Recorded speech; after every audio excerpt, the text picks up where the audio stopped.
So, a very warm welcome to Job Grid IS. Very good evening, very good afternoon to you all. And this is session 14 of Mains Answer Writing Program and Mains Enrichment Program. So, yesterday only we discussed certain do's and don'ts that you should keep in mind while preparing for the civil services main, especially at this present crucial time, right? I told you that you can do a listing and you can mention those topics in which you are not good at and try to finish your answer in 7 minutes, be it a 10 marker or a 15 marker. It's better you learn to write a 15 marker question within 7 minutes, right? So without wasting any time, let us discuss the question of the day. And the question is,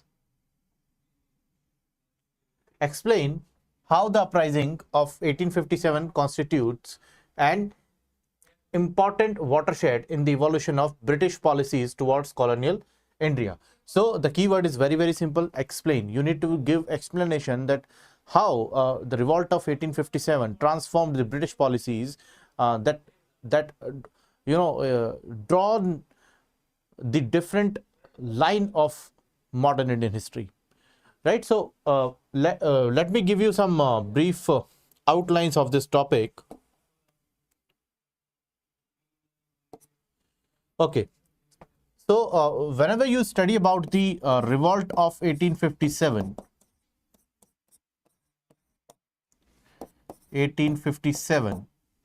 you discuss about the potential causes. And what you need to do whenever you write these kind of answers, you need to learn how to prioritize. So the political causes, the economic causes, the social causes, the religious causes, the military causes, right? So these were the certain causes that led to the revolt of 1857. Though this revolt could not reach its potential goal, but it forced British to think about their policies, because revolt of 1857 was a result of oppressive British policies from 1757 to 1857. Right? Now, what British will change? First of all, a very simple point.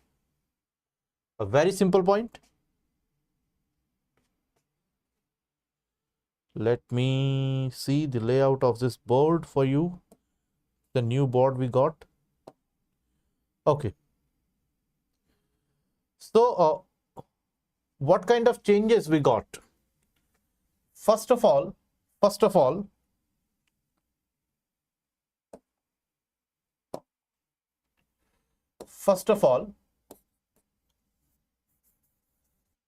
okay, that's eraser is there.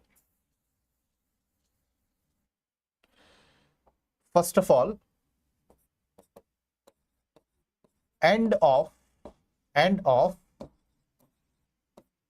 company's rule or company rule, because all the wars, be it the Battle of Plassey, Battle of Buxar, the Anglo-Mysore War, the Anglo-Sikh War, the Anglo-Maratha War, the Anglo-Nepalese War, the Anglo-Burmese War, were fought under the command of East India Company.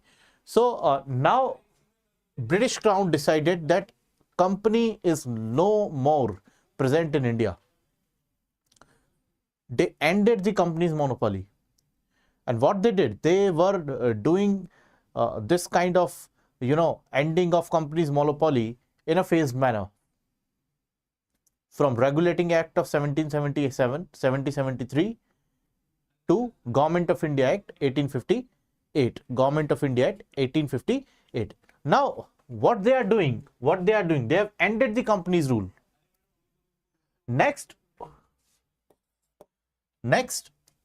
they will think about to educate Indians. Especially on the British lines, so that they provide potential employment to the Indian. They introduce their own education system.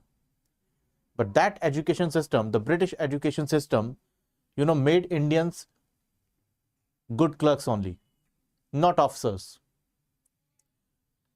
it restricted the overall development of a child. Anyhow, another major development was military reforms. Military reforms. So many of the British historians state that revolt of 1857 was not a pan-India revolt. It was merely a Sipai mutiny. It was a revolt done by the soldiers of the East India Company. It was a Sipai mutiny only, right? So now military reforms, when you talk about the military reforms, what they did? They constituted two commissions, Royal Commission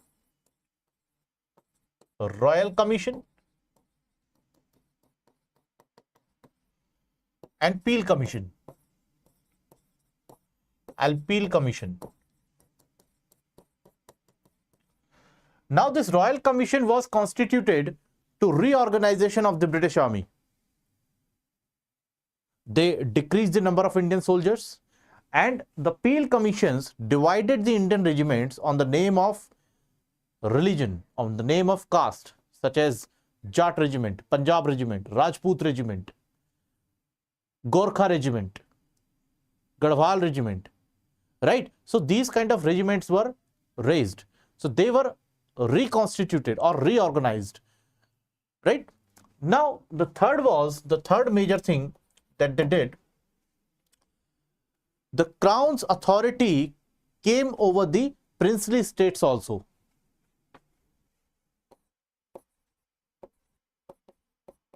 Crown's authority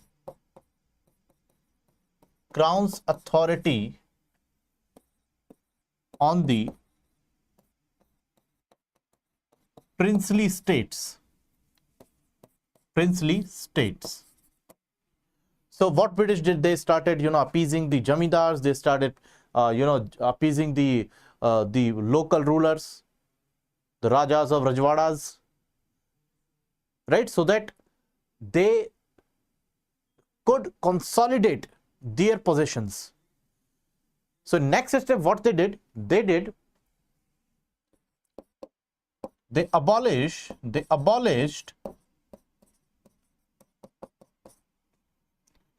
policy of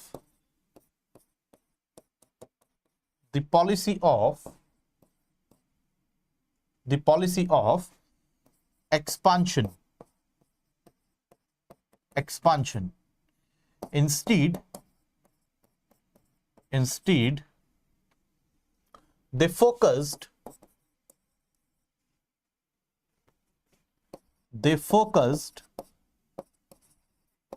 on the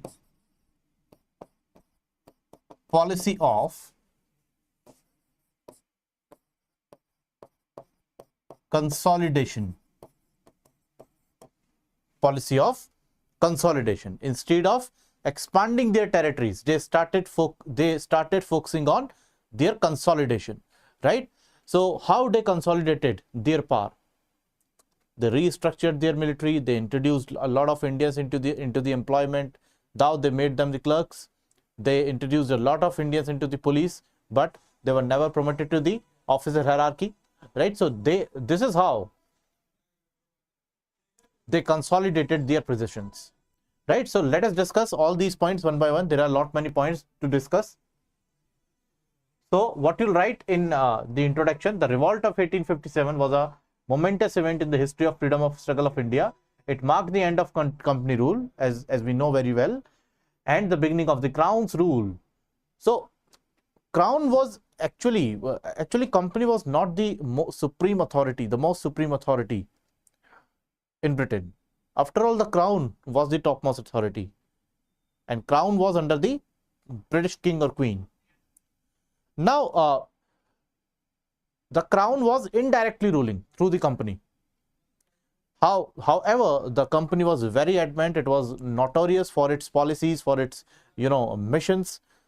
But after 1857, the whole India came under the direct control of the British Crown, right? Next is what you'll write in body, the revolt of 1857 saw participation of people from different sections of society against the British rule. It was for the first time that the Britishers felt existential threat in India. Existential threat in India. British knew very well the importance about the revolt of 1857. However, they always tried to downplay the importance of the event by calling it merely a Sipahi mutiny. But it was a bigger revolt, much more bigger than a Sipahi mutiny. Yet, yes, it was started by a Sipahi mutiny, Mangal Pandey. But all sections of people, the labor class, the peasantry class, somehow even the Jamidar class were involved in this revolt.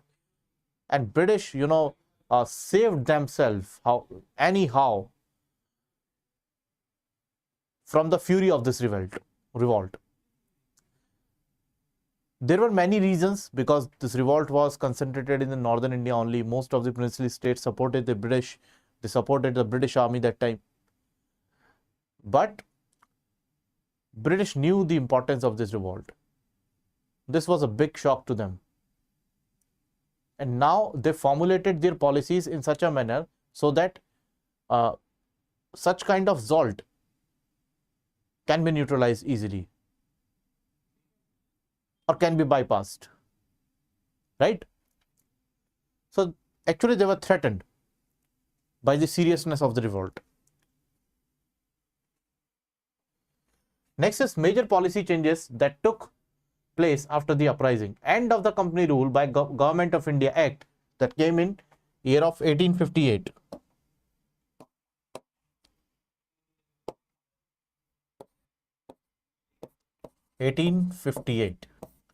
Right?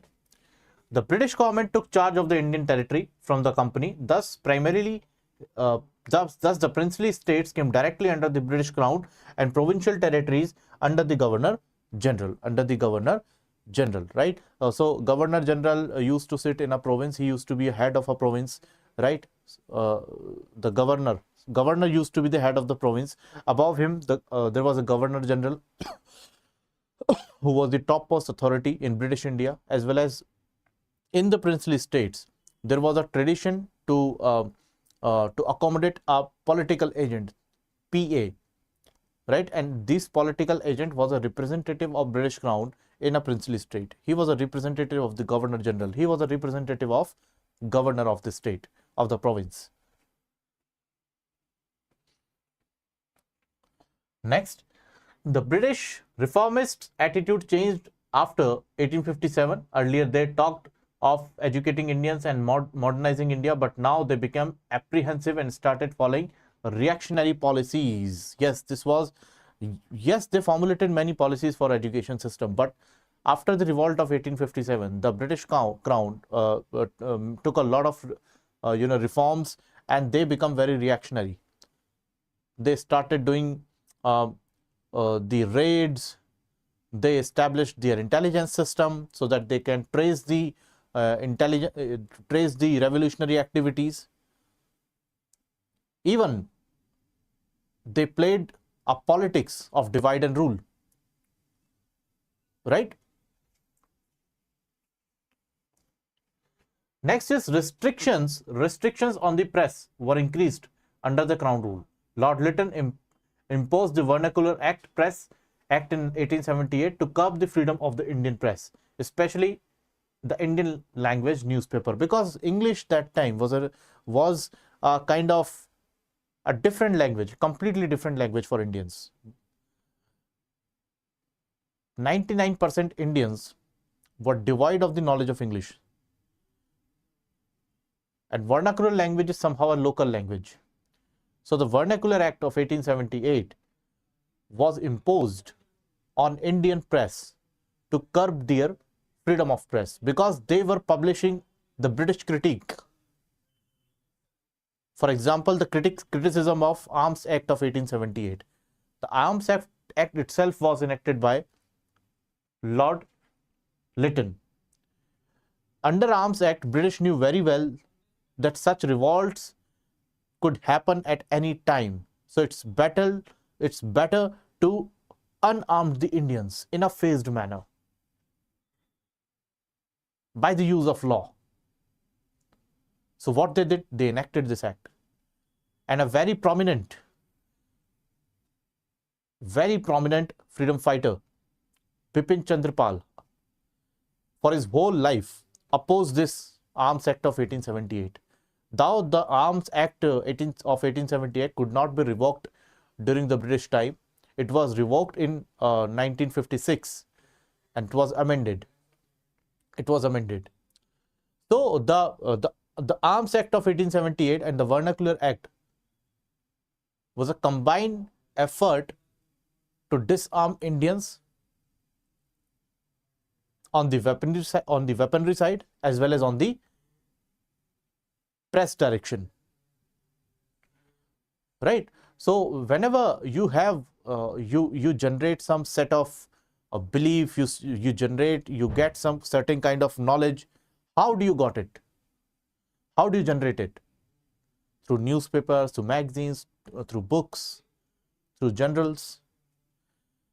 And now you are not permitted as a publisher to publish what do you want.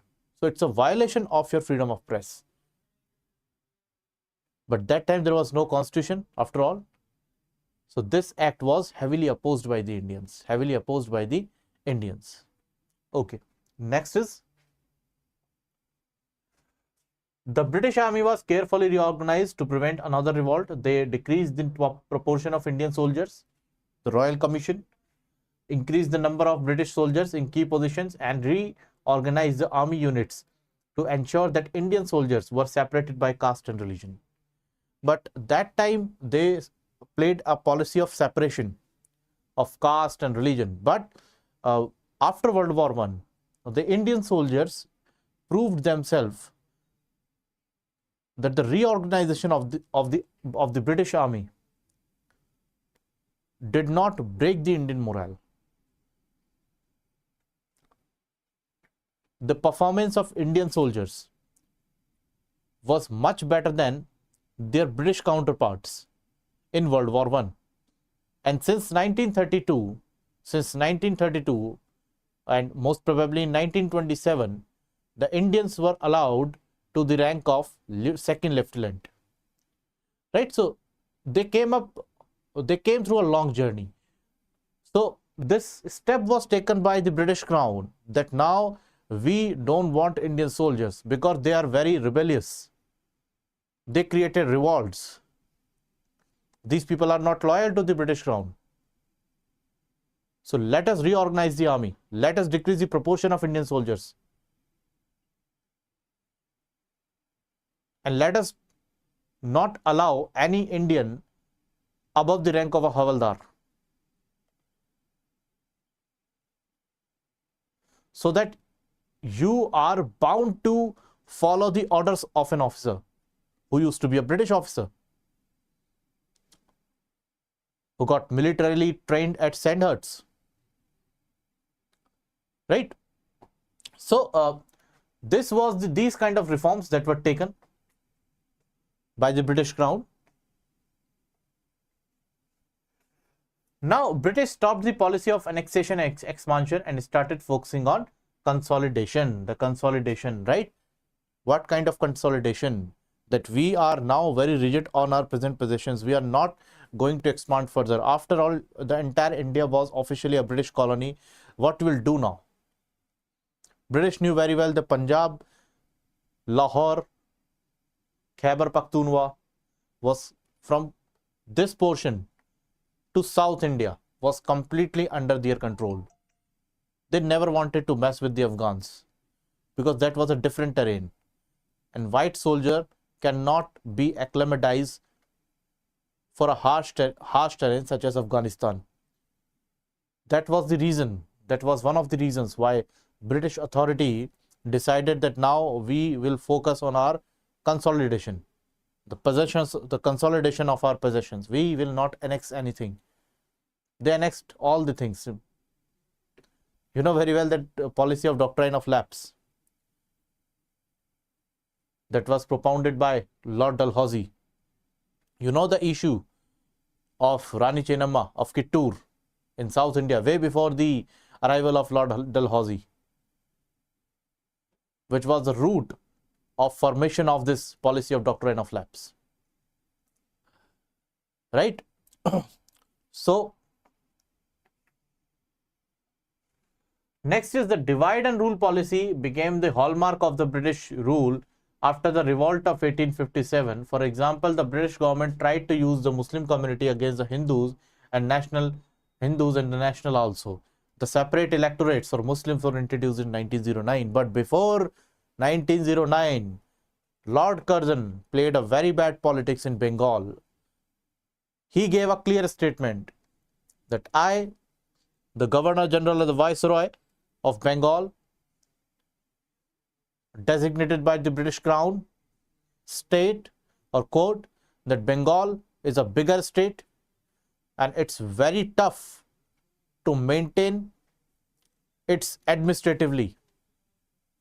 So we are going to divide Bengal in West Bengal and the East Bengal. And this East Bengal was Muslim majority and the West Bengal was Hindu majority state.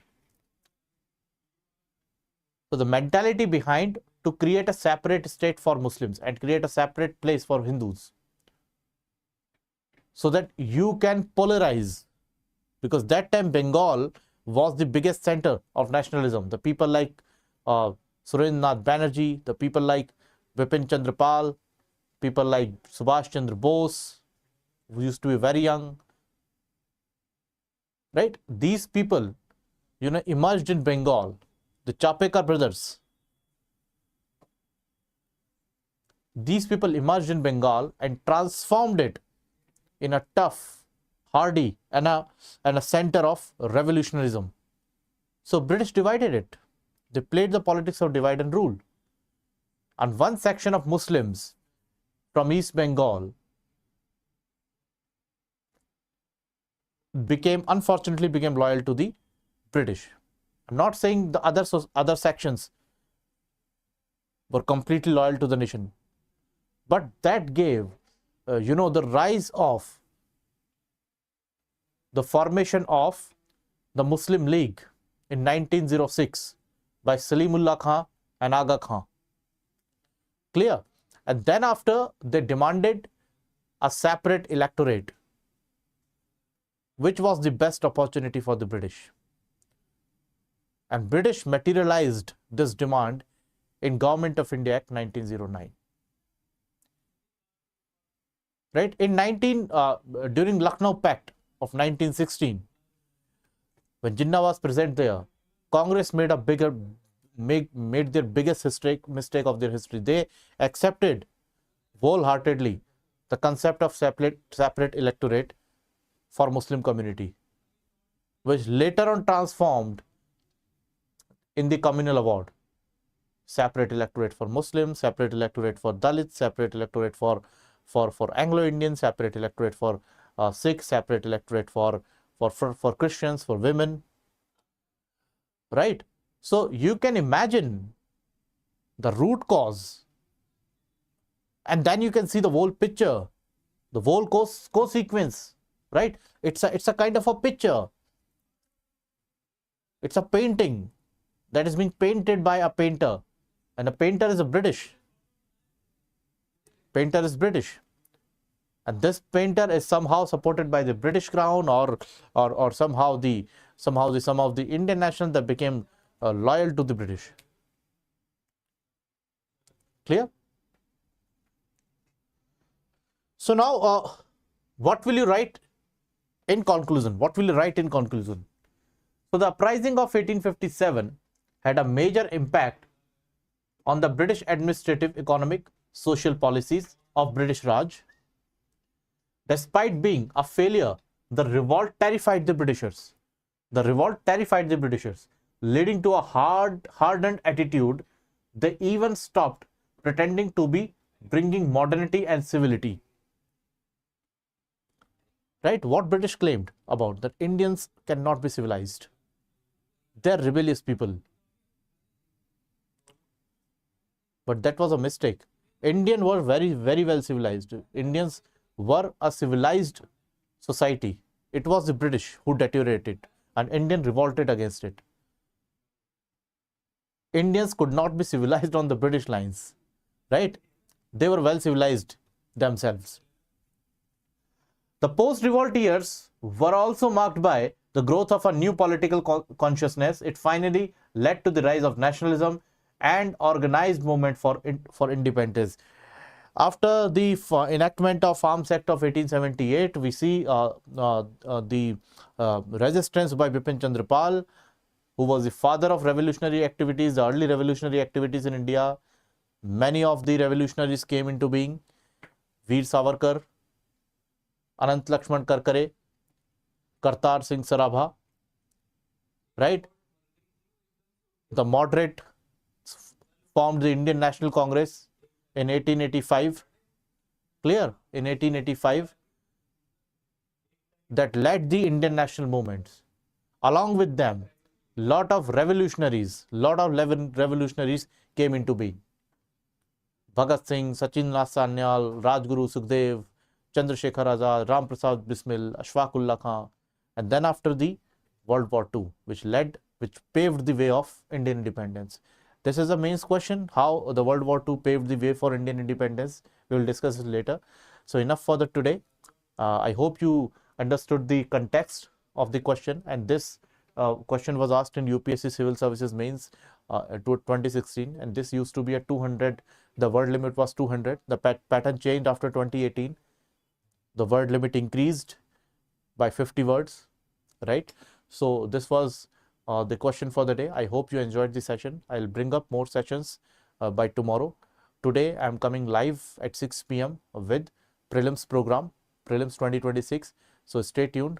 Subscribe JobGrid IS, download the app for more guidance. You can join our Ignite Foundation batch, right? You can contact to the team and get many benefits. Thank you so much. Have a nice day.